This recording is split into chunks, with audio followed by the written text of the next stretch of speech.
boat handling skills are acquired through practice.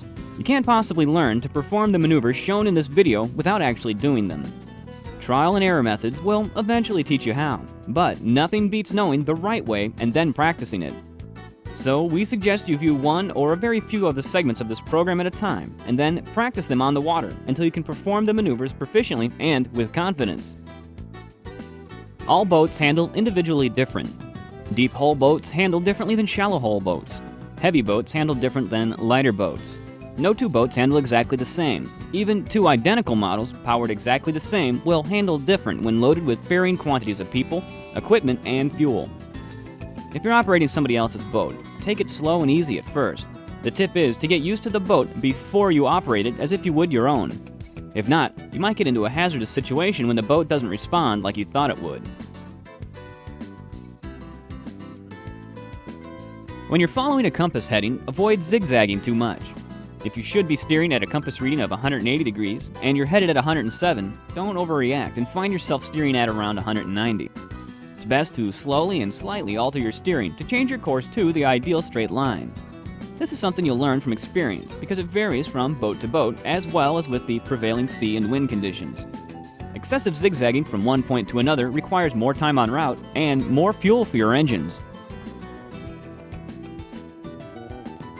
One aspect of boat handling is watching the waves and recognizing the different types.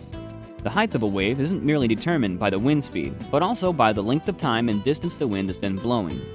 If the wave height and wind speed against you increase while you're on the water, and the period of the wave or the time required for a crest to pass a given point suddenly decreases, you have a potentially dangerous situation. You better get off the water or start planning on how to deal with the conditions coming. Boaters familiar with twin-engine inboards know that you can easily turn your boat in tight quarters using only your gears. Many twin-engine outboard operators don't take advantage of this. If the outboards have counter-rotating props, which negate a prop wash effect, the boat is really easy to maneuver in tight quarters using only the gears.